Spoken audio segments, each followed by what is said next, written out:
Hello friends, welcome back to my channel. ఈరోజు మన channel cup సేమియాతో పిల్లలకి ఇలా డిఫరెంట్గా స్వీట్ చేసి పెట్టండి. చాలా ఇష్టంగా తింటారండి. సేమియాతో డీప్ ఫ్రై చేసే పని లేకుండా చాలా ఈజీగా మనం పిల్లలకి హెల్తీగా ఈ స్వీట్ని అయితే ప్రిపేర్ చేసి పెట్టచ్చండి. మరి ఈ సేమియాతో ఈ స్వీట్ని ఎలా ప్రిపేర్ చేయాలో తెలుసుకోవాలి అంటే ఫుల్ వీడియోని అయితే ఎక్కడ స్కిప్ చేయకుండా చూడండి. అంతకంటే ముందుగా మన ఛానల్ని ఫస్ట్ టైం వాచ్ చేస్తున్న వాళ్ళైతే ప్లీజ్ సబ్స్క్రైబ్ చేసుకొని సపోర్ట్ చేయండి. ఇక ప్రాసెస్లోకి వెళ్ళిపోదామండి. దానికోసం నేను ఇక్కడ ఒక కప్పు గోధుమ పిండి తీసుకున్నానండి. ఒక 120 ml 120 గ్రాముల గోధుమ పిండి, 60 గ్రాముల పంచదార తీసుకున్నానండి. ఇక్కడ నాకు బెల్లం అవైలబుల్గా లేదు, అందుకోసం నేను పంచదార యూస్ చేస్తున్నాను. మీరు బెల్లం యూస్ చేసుకోవచ్చండి. బెల్లాన్ని వాటర్ వేసి కరిగించుకొని అప్పుడు యాడ్ చేసుకోవచ్చు. ఇక్కడ గోధుమ పిండి, పంచదార, కొంచెం వాటర్ వేసుకొని ఎక్కడ ఉండలు లేకుండా మిక్స్ చేసుకొని మూత పెట్టి పక్కన పెట్టేసుకుంటున్నానండి. ఇప్పుడు స్టవ్ వెలిగించి ఒక పాన్ పెట్టుకొని ఒక 60 గ్రాముల వాటర్ వేసుకుంటున్నానండి. 60 ml అయితే వాటర్ వేసానండి. ఒక కప్పు వాటర్ వేసిన తర్వాత ఏ కప్తో అయితే వాటర్ తీసుకున్నామో అదే కప్తో ఒక కప్పు సేమియా వేసుకున్నానండి. సేమియా వేసుకొని సేమియాని అయితే ఉడికించుకోవాలి. వీటిని మరీ మెత్తగా ఉడికించుకోకూడదండి. ఒక 2 minutes అలా ఉడికించుకుంటే సరిపోతుంది. సేమియా త్వరగానే ఉడికిపోతుంది. చూడండి, మనం సేమియాని పట్టుకొని నొక్కి చూస్తే మనకి మెత్తగా విరగాలన్నమాట. ఆ విధంగా ఉడికిన తర్వాత స్టవ్ ఆఫ్ చేసి దీన్ని ఒక స్ట్రైనర్లోకి అయితే తీసేసుకోవాలండి. ఈ విధంగా స్ట్రైనర్లోకి తీసుకొని పాన్లో ఇంకా కొంచెం సేమియా ఉంది కాబట్టి వాటర్ వేస్తున్నానండి. సేమియా స్ట్రైనర్లోకి వాటర్ కిందకి వెళ్ళిపోతాయి.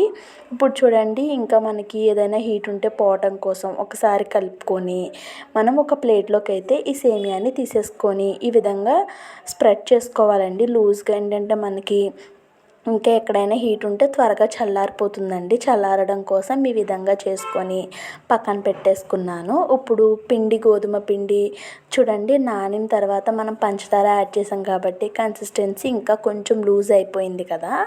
ఇప్పుడైతే డ్రై కోకోనట్ పౌడర్ నేను ఇక్కడ 1 కప్ యూజ్ చేస్తున్నానండి. మీరు పచ్చి కొబ్బరి అయినా కూడా వేసుకోవచ్చు. ఫ్లేవర్ అయితే చాలా బాగుంటుంది. ఈ పంచదార, గోధుమ పిండి అన్నీ కలిసే వరకు బాగా కలుపుకున్నానండి. ఇప్పుడు గుంత పొంగనాల ప్యాన్ ఉంటుంది కదా, ఆ ప్యాన్ తీసుకొని కొంచెం నెయ్యి అయితే వేసుకుంటున్నానండి. చూడండి, కొంచెం ఎక్కువే వేసుకుంటున్నాను.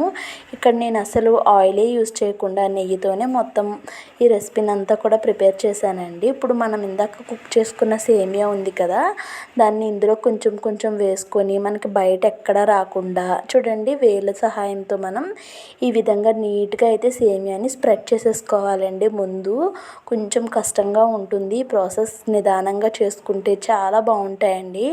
డిఫరెంట్గా ఉంటుంది. పిల్లలైతే ఇష్టంగా తింటారు. ఇప్పుడు స్టవ్ వెలిగించి స్టవ్ మీద సిమ్లో పెట్టి దీన్ని మూత పెట్టి ఒక 2 నిమిషాల పాటు సిమ్లో కుక్ చేసుకుంటున్నానండి. ఫస్ట్ ఇవి సిమ్లో కుక్ అయిన తర్వాత ఇప్పుడు మనం ఇందాక గోధుమ పిండి, కొబ్బరి మిశ్రమం ఉంది కదా, దీన్ని ఇలా పెరుగు వేసుకునే చిన్న గరిటె ఉంటుంది కదండి, గుట్ట గరిటె, దాంతో కొంచెం ఇలా పొంగనాల్లో అయితే వేసేసుకోవాలండి. చూడండి, మరీ ఎక్కువ వేసేసుకోకండి. పైకి వచ్చే విధంగా మనకి సేమియా అనేది కనిపించకుండా ఈ విధంగా గరిటెతో అయితే మనం పిండిని వేసుకోవాలండి.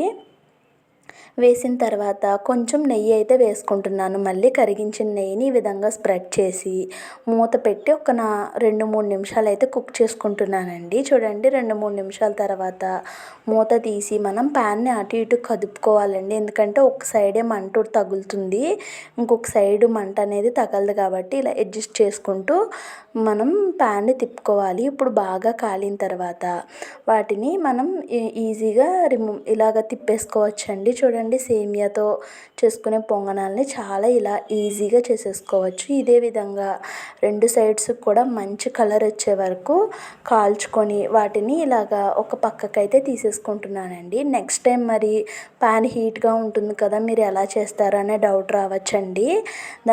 దానికి కూడా నేను మళ్ళీ గీ వేసుకొని ఇలా అయితే వేసేసుకున్నానండి. మనకి ఒకవేళ సేమియా బయటకు వచ్చినట్టు అనిపిస్తే ఇలా స్పూన్ సహాయంతో సెట్ చేసుకోండి. ఇప్పుడు మళ్ళీ ఇదే విధంగా గోధుమ పిండి మిశ్రమం వేసుకొని వాటిని కూడా ఇలా టర్న్ చేసుకుంటున్నాను. చూడండి, సేమియాతో చేసే స్వీట్ అయితే చాలా ఈజీగా రెడీ అయిపోయింది. మరి ఈ స్వీట్ కనుక మీకు నచ్చినట్టయితే లైక్ చేసి ఛానల్ని సబ్స్క్రైబ్ చేసుకోండి. Thanks for watching my channel.